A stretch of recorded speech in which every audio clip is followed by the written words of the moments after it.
Hello and welcome to today's video, where in today's video we're going to be unboxing and I will be giving you my first impressions of the SONY A7C II.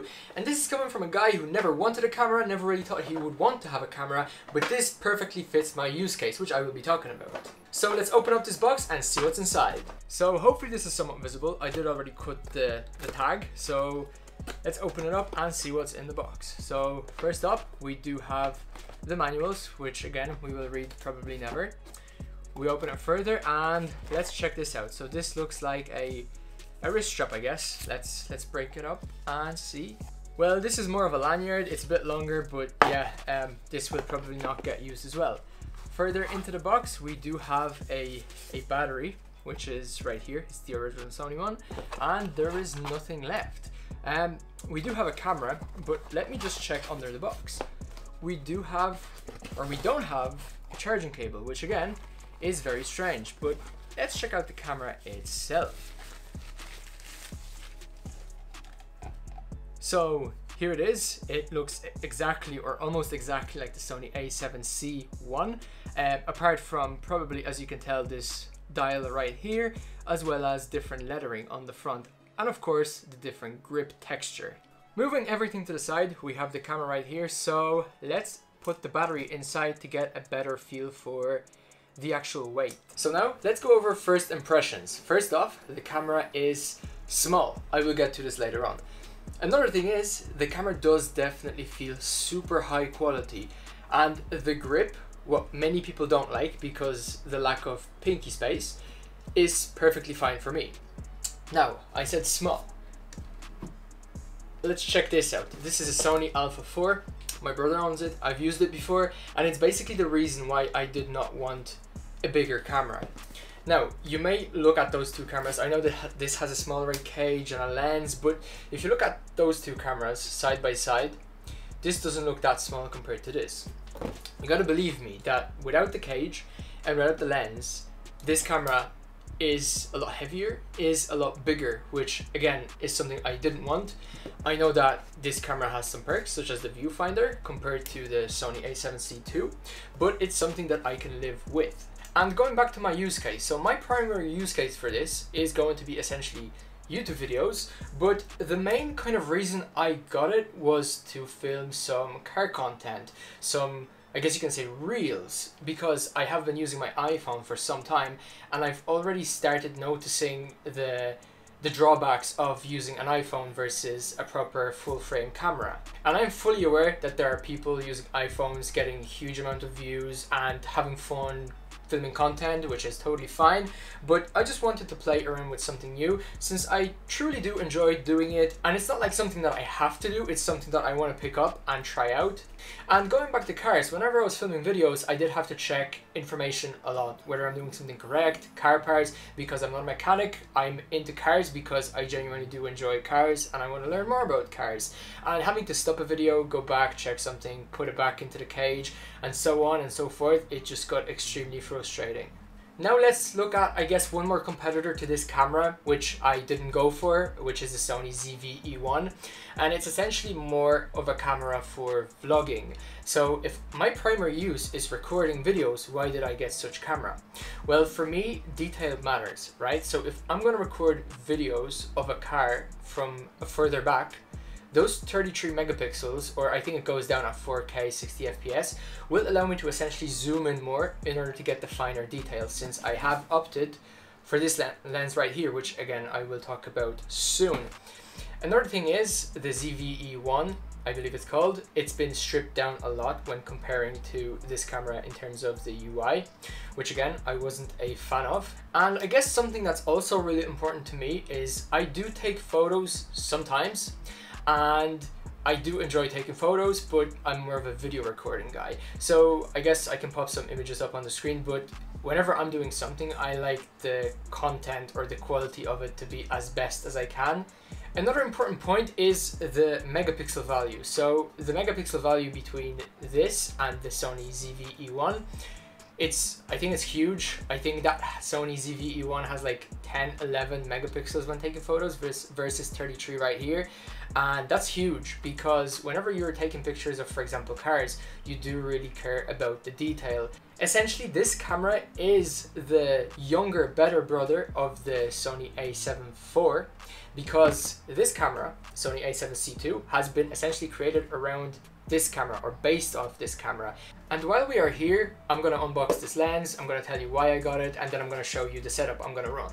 So here is the lens right here. Hopefully you can see. What we care about is the 16-35, which is the zoom, and the f4, which essentially is the depth of field, I guess we could call it. It does have the G. I believe Sony refers to this as a G master. I am not a cameraman, so for all I know this could be top G, but let's open it and see what's inside. There are some manuals in the box, which again, we don't really care about. Let's get off all of the protection. Has a nice carrying case. Less of a leather, more of a plastic, but I guess this will do. And here's the lens, but I can still feel something, which is this thing. And I believe this is some visor for the lens. I think there is some fancy name for it, but we are going to refer to this as a visor. And I'm probably not going to end up using it because I will be using a polarizing lens. If this will fit the polarizing lens, we might as well, but we will see. So let's put this off to the side as it's the less interesting part and take this out. And here is the lens. Again, I'm not a camera guy. I won't be able to tell you about many features of this lens, but I will tell you about the features that I like. First off, before we will get to the f4 and then 16-35 zoom, let's talk about the size factor. As you can see, it is a lot smaller. Now, this is a 24-70mm lens, and it's, I think, a 2.8 f, which again is a big difference in size. And this is a Sigma lens. Now, this lens, or so I heard, is good for vlogging because it is a very wide angle. Let's talk about one pretty neat thing that I like about this lens. So whenever you actually zoom this lens, hopefully this is it. I think this is the other one. Yeah. So as I'm zooming in and out, you can see the lens extend. Now, as far as I know, whenever we twist to zoom or to zoom out, I believe it's this one or this one, I'm not sure, one of them is focus.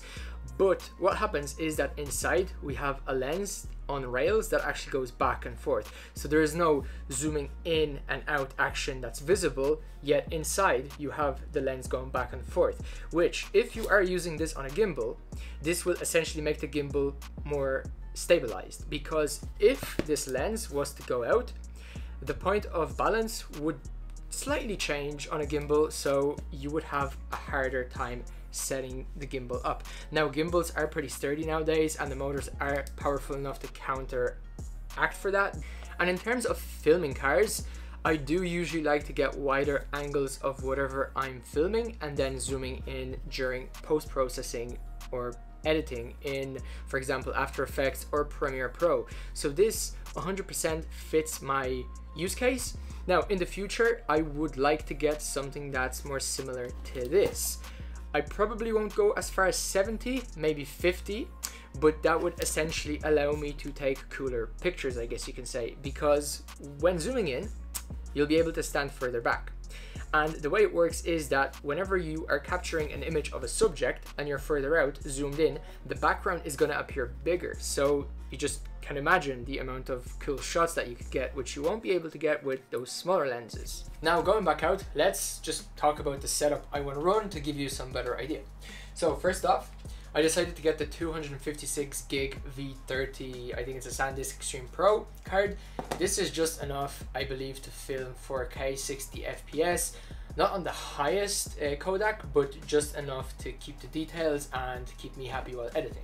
Next up, we do have the K&F Concept. It's a CPL as well as ND filter. Again, CPL, you twist and you can get rid of the glare, and ND allows you to kind of shoot in the lighter environment, and it's essentially like sunglasses for your lens.